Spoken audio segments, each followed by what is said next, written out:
Lucas capítulo 7, versículos 36 ao 50. Convidou um dos fariseus para que fosse jantar com ele. Jesus, entrando na casa do fariseu, tomou lugar à mesa.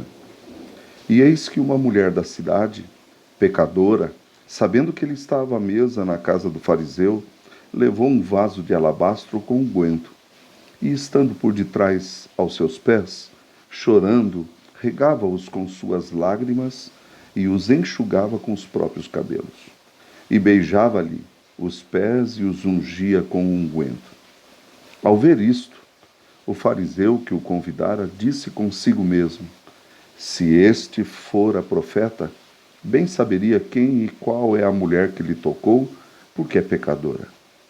Dirigiu-se Jesus ao fariseu e lhe disse: Simão, uma coisa tenho a dizer-te. Ele respondeu: dize-a, mestre. Certo credor tinha 2 devedores. Um lhe devia 500 denários e o outro 50.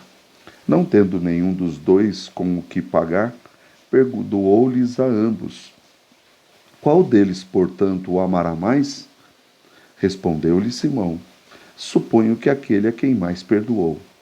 Replicou-lhe Jesus: julgaste bem. E voltando-se para a mulher, disse a Simão: vês esta mulher? Entrei em tua casa e não me deste água para os pés. Esta, porém, regou os meus pés com lágrimas e os enxugou com seus cabelos. Não me deste beijo, ósculo. Ela, entretanto, desde que entrei, não cessa de me beijar os pés. Não me ungiste a cabeça com óleo, mas esta com bálsamo ungiu os meus pés. Por isso te digo, perdoados lhes são os seus muitos pecados, porque ela muito amou, mas aquele a quem pouco se perdoa, pouco ama. Então disse a mulher: perdoados são os teus pecados. Os que estavam com ele à mesa começaram a dizer entre si: quem é este que até perdoa pecados? Mas Jesus disse à mulher: a tua fé te salvou. Vai-te em paz. Nessa noite nós gostaríamos de falar sobre o perigo de Jesus que ele levanta aqui para nós, sobre a religiosidade que adoece o coração. No capítulo 7, versículo 31, que é o contexto desse texto, nós temos aí uma pergunta de Jesus dizendo: que geração é esta? A que comparação, ou a que compararemos a presente geração? Lucas está tentando nos mostrar o perigo que ronda todos nós de nos transformarmos em seres espirituais que olham os outros com cara de religião. Cuidado! Você pode ser um bom presbiteriano, um bom batista, um bom assembleiano, um bom pentecostal e poderia citar qualquer igreja aqui, mas se você não foi transformado pelo poder do Evangelho, você não será salvo no dia do juízo. O que você está falando aqui, estou falando no perigo da religiosidade que adoece o coração.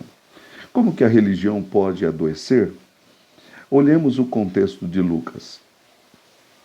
Lucas capítulo 6, versículo 37, ele começa dizendo que a religiosidade pode adoecer quando a gente usa a religião para julgar, condenar e medir os outros por nós mesmos. Então Jesus disse: não julgueis e não sereis julgados. Não condeneis e não sereis condenados. Perdoai e sereis perdoados. Dai e dar-se-vos-á boa medida, recalcada, sacudida e transbordante. Segundo lugar, Lucas continua que a religiosidade pode nos fazer guiar as pessoas para o buraco. Ele diz no capítulo 6, versículos 39 em diante: pode, porventura, um cego guiar outro cego? Não cairão ambos no barranco? E isso significa que muitas pessoas, às vezes, quando estão com uma religiosidade doente, elas começam a deixar de ver quem elas são e elas começam a tentar guiar os outros para uma condenação maior ainda delas mesmas. Por isso, Jesus fala que a prova de que somos dele são os frutos. Isso está no capítulo 6, versículos 43. Não há árvore boa que dê mau fruto, nem tampouco árvore má que dê bom fruto. Porquanto cada árvore é conhecida pelo seu próprio fruto. Porque não se colhem figos de espinheiros, nem dos abrolhos se vindimam uvas. Em outras palavras, Jesus está dizendo que a prova de que nós somos dele são os frutos que nós produzimos. Assim como o fundamento da nossa vida será a casa que não cai. Isso que Jesus está falando aqui é muito sério. No capítulo 7, nos aproximando mais do texto, nós temos algumas curas que Jesus realizou. A cura do servo de um centurião, por exemplo, nos mostra aí que um homem que não era da religião tem tamanha fé ao ponto de dizer a Jesus o que ele poderia apenas mandar com uma ordem.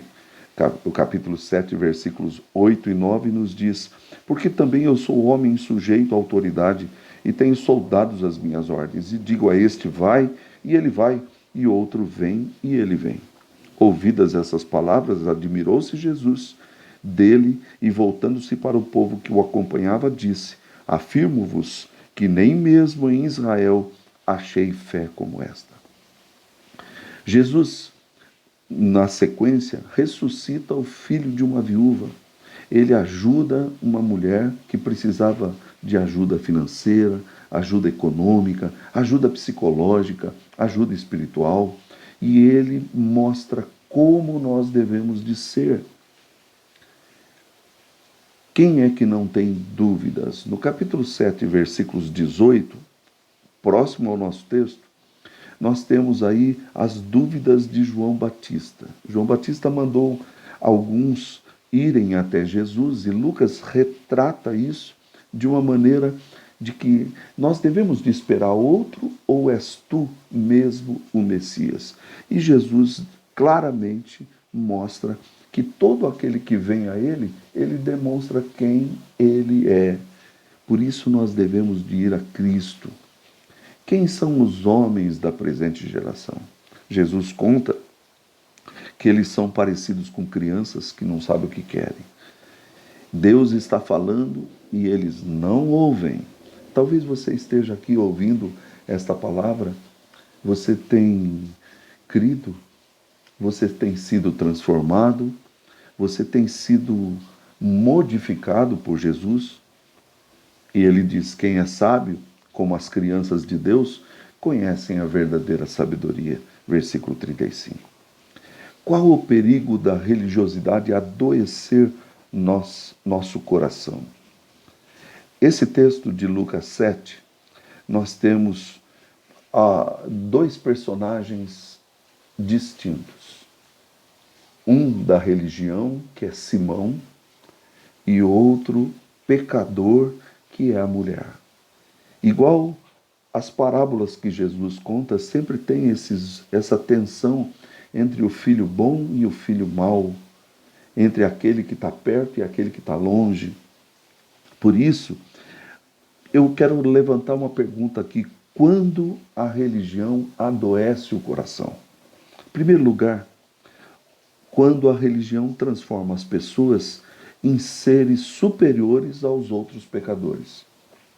Só um é o mestre, e Jesus disse: todos são iguais.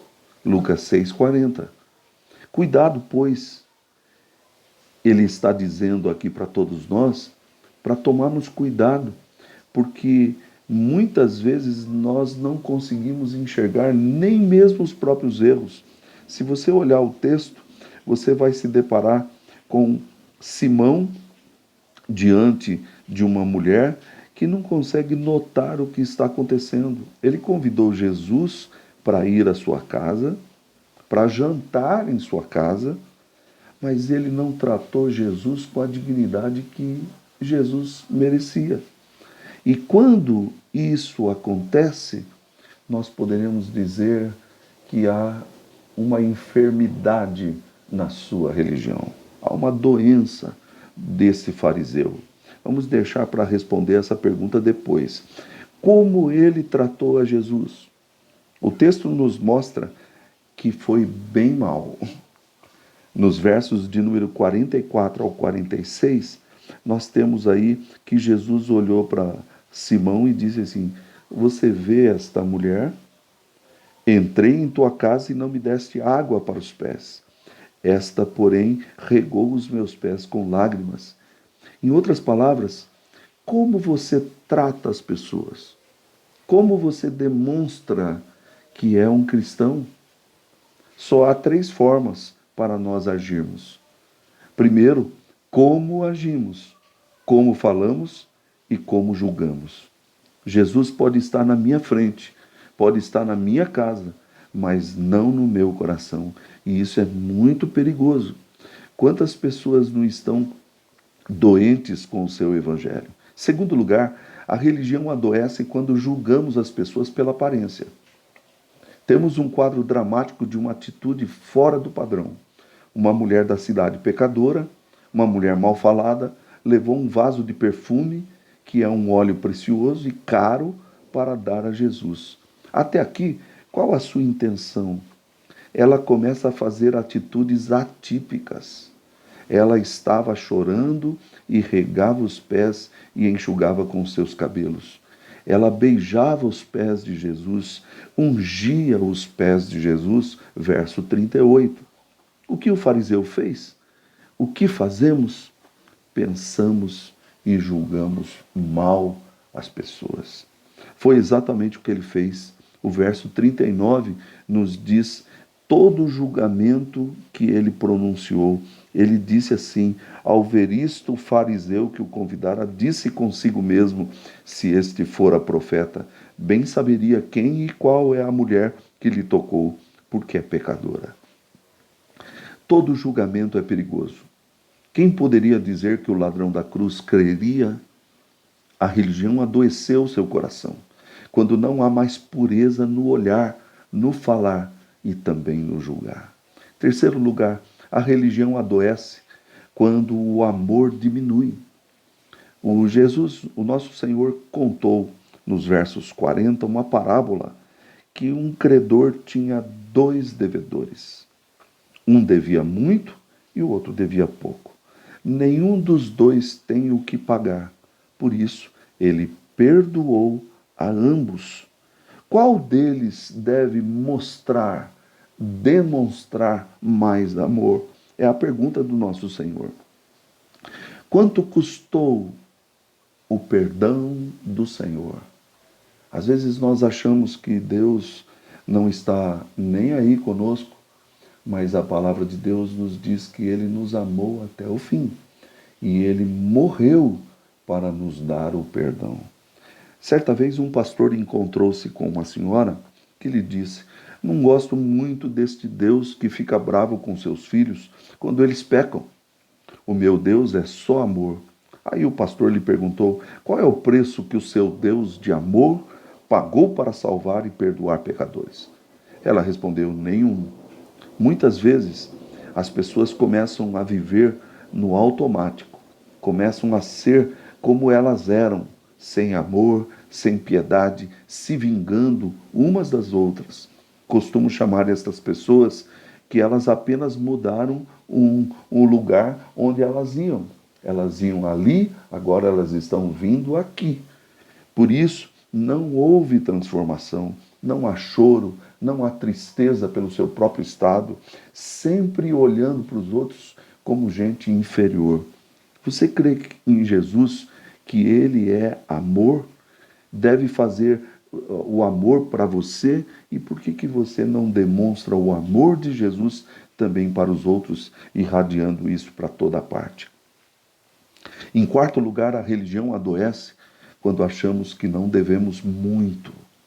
O verso 42 diz assim: não tendo nenhum dos 2 com que pagar, o credor perdoou-lhes a ambos. Qual deles, portanto, o amará mais? Aqui nós temos algo sobre o arrependimento. O arrependimento deve ser uma constante no nosso coração.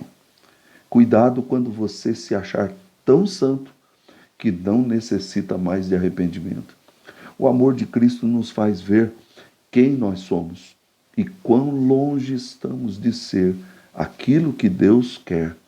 Para terminar, qual é o evangelho verdadeiro? Primeiro, é aquele que leva o pecador a Jesus. Não importa como você está ou o que você fez. Venha como está. Foi o que essa mulher fez. O verso 37 diz que ela foi atrás de Jesus. Talvez ela tenha ouvido uma palavra maravilhosa de Jesus. Talvez ela tenha sentido o perdão que Jesus estava lhe dando. E quando viu aquele mal feito para Jesus, ela se derramou em gestos de amor. Este evangelho deve fazer a gente amar com gestos para quem nos salvou e até para aqueles que fazem mal para todos nós. Foi o que essa mulher fez. Mesmo vendo a maldade que estavam fazendo para Jesus, ela compensou a falta de amor com muito amor. O perdão precede o amor. Por isso, quem sente mais o seu pecado vai amar muito mais. É o que Jesus nos diz. Quem pouco é perdoado, pouco ama. Quem é muito perdoado, ama muito. Qual é o tamanho do seu amor por Deus, pelo Senhor? E por último, este evangelho nos lembra quem é o nosso Senhor, aquele que morreu na cruz para nos salvar. Jamais nenhum de nós poderia pagar o amor do Senhor.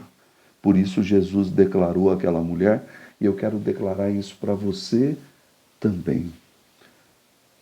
Você foi perdoado. A tua fé te curou. A tua fé te salvou. Vá e não peques mais. Que o Senhor te abençoe e te guarde. Nunca deixe que a religião adoeça o seu coração. Em nome de Jesus. Amém.